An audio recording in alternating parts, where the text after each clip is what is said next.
મેલડી માતાનો ઉપવાસ કરવાની રીત. પ્રથમ, ઉપવાસનો દિવસ અને શરૂઆત દિવસ. મુખ્યત્વે મંગળવારના દિવસે આ ઉપવાસ કરવામાં આવે છે. શરૂઆત. આ ઉપવાસ કોઈ પણ માગશર સુદ પ્રથમ મંગળવારથી શરૂ કરી શકાય છે. બીજું, સંકલ્પ અને પૂજા વિધિ. સવારે વહેલા ઉઠીને સ્નાન કરી સ્વચ્છ વસ્ત્રો ધારણ કરવા. સંકલ્પ. માતાજીની છબી મૂર્તિ સામે બેસીને હાથમાં જલ લઈને જેટલા ઉપવાસ થાય તેટલા, દાખલા તરીકે 11, 21, 51 કરવાનો સંકલ્પ લેવો. સ્થાપના. માતાજીને લાલ કે પીળું વસ્ત્ર અર્પણ કરવું. પૂજન. દીવો, ધૂપ, અગરબત્તી કરવી અને લાલ ફૂલ, દાખલા તરીકે ગુલાબ કે જાસૂસના ફૂલ અર્પણ કરવા. મંત્ર જાપ. મેલડી માતાનો મંત્ર જાપ કરવો, દાખલા તરીકે જય મેલડીમાં અથવા અન્ય કોઈ મંત્ર.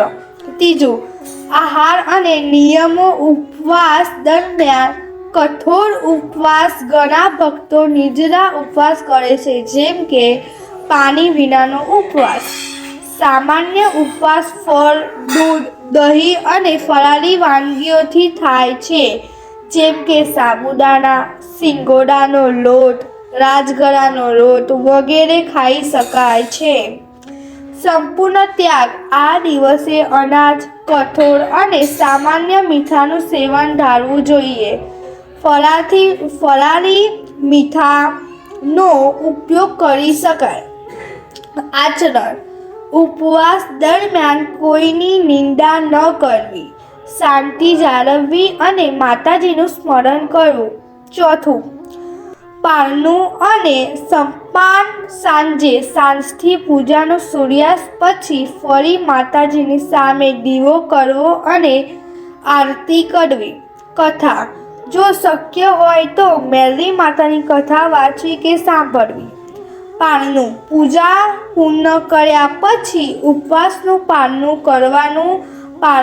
પારવામાં ફરીથી ભોજન લેવું. પાંચમું, ઉથાપન. ઉપવાસ પૂરા થતાં નિર્ધારિત સંખ્યામાં ઉપવાસ પૂરા થયા પછી ઉથાપન કરી લેવું. આ દિવસે માતાજીની વિશેષ પૂજા કરવી, કન્યાઓને જમાડવી અને શક્ય હોય તો બ્રાહ્મણ કે ગરીબોને દાન કરવું. આ ઉપવાસ કરવાથી મેલડી માતાની વિશેષ કૃપા આપણા ઉપર બની રહે છે.